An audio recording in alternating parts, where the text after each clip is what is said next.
आइए मेरे दोस्तों, आपका स्वागत है। विवेक चूड़ामणि का पाठ चल रहा है, उसी पर विचार हो रहा है। आप सबके मंगल की कामना करते हुए, ईश्वर को प्रणाम करते हुए, गुरुजनों को प्रणाम करते हुए और आचार्यजनों को प्रणाम करते हुए आगे चलते हैं।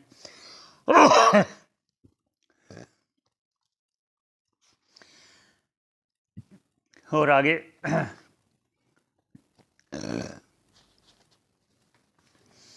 46 नंबर पर विश्राम दिया था। और गुरुजी शिष्य को कह रहे थे, पूछने पर कि मेरा उद्धार होगा, भवसागर से पार होगा, नहीं होगा, कैसे होगा, उसका उत्तर देते हुए गुरुजी कह रहे हैं, उपाय है, भवसागर से पार होने का उपाय है। और तुम इस दुख रूप भवसागर से पार भी होगे, जन्म मरण से पार हो जाओगे, जन्म मरण से रहित हो जाओगे। इतना ही नहीं, अनर्थ से निवृत्ति भी होगी और परमानंद की प्राप्ति भी होगी आपको। यहाँ तक विश्राम दिया था। आगे चलते हैं 47 नंबर श्लोक पर। क्या कहते हैं? अब गुरुजी बता रहे हैं शिष्य को, क्या क्या बता रहे हैं उस पर चर्चा है। वेदांत अर्थ विचारेण जायते ज्ञानम उत्तमम, तेन अत्यंतिक संसार दुख नाशो भवत्यनु। ऐसा भाष्यकार जी ने लिखा है। वो क्या कह रहे हैं कि गुरु द्वारा ये जो शिष्य शरण में आया है अपने उद्धार के लिए, उसको कह रहे हैं वेदांत अर्थ विचारेण, अर्थात उपनिषदों के, भगवत गीता के जो उपदेश किए गए हैं गुरु द्वारा, उनके अर्थों को अर्थात उनके तात्पर्य के निश्चय को विचार द्वारा जायते ज्ञानम उत्तमम, विचार करने पर ज्ञान, वह परम ज्ञान जो उत्तम ज्ञान है, परम ज्ञान इसलिए कहा गया है जो संसारिक व्यापार करने में भी ज्ञान होना चाहिए ना, वो ज्ञान है। हर प्रकार का अलग अलग ज्ञान है, वो ज्ञान व्यापारिक ज्ञान है। ये शरीर को चलाने के लिए, ये वस्तुएं को खरीदने के लिए, धन कमाने के लिए वो ज्ञान, इसलिए ये परम ज्ञान है, उत्तम ज्ञान है। इसलिए कहा ज्ञान उत्तमम, ये ज्ञान उत्तम ज्ञान है, परम ज्ञान है, जिसके होने से, जिसके ज्ञान होने पर तेन अत्यंतिक संसार दुख नाशो भवति अनु, जिस पर ये भवसागर में होने वाला जो दुख है, जन्म मरण रूपी दुख है, इसका नाश हो जाएगा और तुम उस परम पद को प्राप्त करके परम आनंद का अनुभव करोगे। आगे 48 में क्या कह रहे हैं भाष्यकार जी?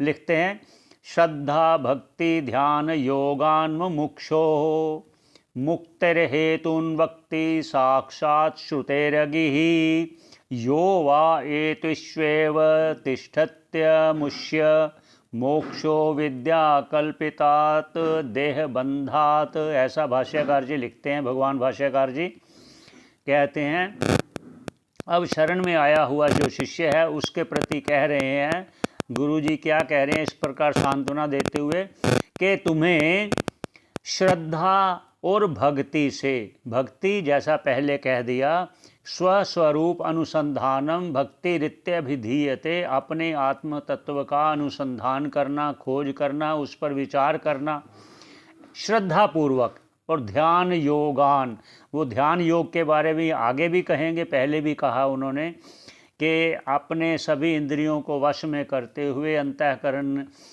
शुद्ध करते हुए उस आत्म तत्व का चिंतन करना। योगान किसके लिए? मोक्ष के लिए।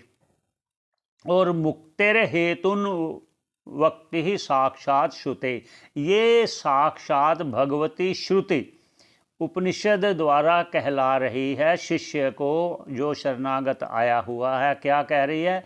श्रद्धा से, भक्ति से, ध्यान योग द्वारा उस मोक्ष का साक्षात ये हेतु, ये ही कारण है, इससे ही आप उस ज्ञान की प्राप्ति कर सकते हो, मोक्ष की प्राप्ति कर सकते हो। श्रद्धा से, भक्ति से, ध्यान से, योग से।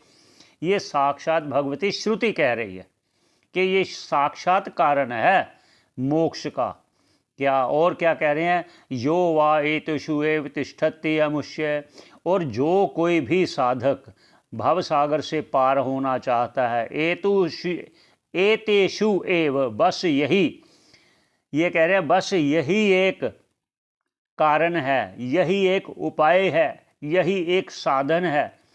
तिष्ठति अमुषु, जो इसमें स्थित होकर अविद्या से कल्पित के इस अनात्म देह में तादात्म्य जो तूने कर लिया है, कि हे शिष्य, जो तूने आत्म स्वरूप होते हुए इस अनात्म के साथ तादात्म्य कर लिया है, इसी को अहम अहम मैं कहता हुआ इसी से जुड़ गया है, इसीलिए इस दुख संसार रूपी दुख में तुझे भान हो रहा है कि मैं दुखी हूँ, ये हो रहा है।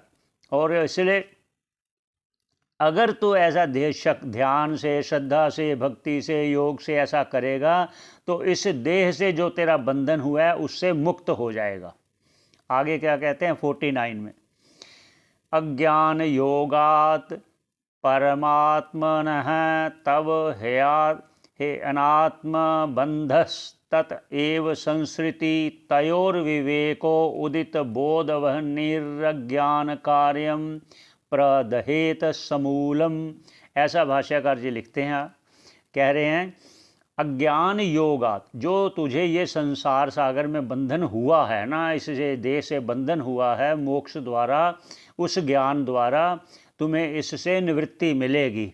लेकिन ये फिर कह रहे हैं कि अज्ञान योगात, अज्ञान के कारण। अज्ञान क्या कारण है? कि तो अपने आप को नहीं पहचान पाया, पूर्व जन्मों को कर्म के अनुसार, राग द्वेष के कारण, इच्छाओं के कारण, अंतःकरण में मल विक्षेप के कारण। परमात्मनः, तुम परमात्मा होकर ही तुम्हारा स्वरूप जो है वो परम स्वरूप है, परमात्मा का स्वरूप है, होते हुए अनात्म बंध तत् एव संस्कृति, तुम्हें इस अनात्मा से, इस देह से बंधन हो गया है।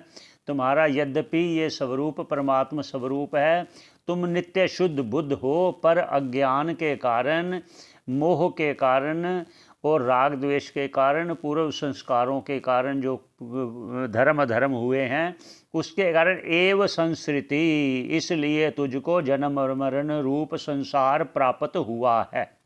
ये कह रहे हैं। एक बार फिर पुनः बताते हैं, अज्ञान योगात, अज्ञान के कारण, माया के कारण, पूर्व किए हुए धर्म अधर्म के कारण तुम्हारा जो परमात्म स्वरूप, जो परम स्वरूप, जो आनंद स्वरूप हो तुम, वो तुम्हारा इस अविद्या के कारण, अज्ञान के कारण, पूर्व का धर्म अधर्म के कारण, अनात्म बंध, इस देह से तुम्हारा संबंध हो गया है। उस संबंध होने से ततः एव संस्कृति, इस संबंध होने से तेरा जन्म मरण रूप संसार तुझको मिला है। आगे कहते हैं तयोर विवेको, और उसी का, वो उसी का क्या? अपने स्वरूप का चिंतन, अपने स्वरूप का बोध होने पर, विवेको बोध होने पर, उदित बोध वन्नी, इस ज्ञान रूप अग्नि के उदय होने पर, अनुभव होने पर फिर क्या होगा? अज्ञान और अज्ञान का कार्य, अज्ञान कार्यम प्रदहेत, अज्ञान और अज्ञान का कार्य पूर्ण रूप से समूलम, मूल सहित, अर्थात अज्ञान सहित, और अज्ञान के कार्य जो हैं, अज्ञान है कि अपने आप को तू पहचान नहीं रहा था कि तू परम आत्म तत्व है, ये पहचान नहीं रही, ये अज्ञान हुआ। और अज्ञान का कार्य था कि मैं मनुष्य हूँ, मैं ये देह हूँ, मैं, फिर राग है, फिर द्वेष है, फिर काम है, फिर क्रोध है, फिर अज्ञान से हो गया कार्य, फिर कर्म, फिर मैं ये करूं, मैं ये प्राप्त करूं, मैं ये मेरे पास नहीं है ये प्राप्त करूं, अपने आप को अधूरा समझता था। यद्यपि तुम कामनाओं से रहित आप्त काम परम तत्व थे, लेकिन अपने को भूल गए थे। उस भूल को ये समूल नाश कर देगा ज्ञान रूप अग्नि। इसलिए अज्ञान और अज्ञान का कार्य, ये दोनों समूल नाश हो जाएंगे। इस नाश होने पर तुम उस फिर अनर्थ की निवृत्ति का भी अनुभव करोगे और परमानंद की प्राप्ति का भी अनुभव करोगे। आगे फिर पुनः बताएंगे प्रश्न का कैसे और करना है निरूपण, और कहेंगे कि अब शिष्य बोलेगा। अभी गुरुजी ने समझा दिया सारा, अब फिर शिष्य बोलेगा, आगे क्या प्रश्न करता है शिष्य उस पर चलेंगे। यहीं विश्राम देते हैं सभी के मंगल की कामना करते हुए। ये एक प्रश्न और उत्तर, प्रश्न है शिष्य का, उत्तर है गुरुजी का। इस माध्यम से संवाद के द्वारा इस भवसागर से पार होने का उपाय बताएंगे। उसी उपाय में सभी कुछ बताएंगे, परमात्मा क्या है, ये देह क्या है, ये संसार क्या है, ये माया क्या है। इससे हम अपने उस परम तत्व को जान पाएंगे। यहीं पर विश्राम देते हैं, सभी के मंगल की कामना करते हुए। बहुत बहुत धन्यवाद आपका श्रवण करने का।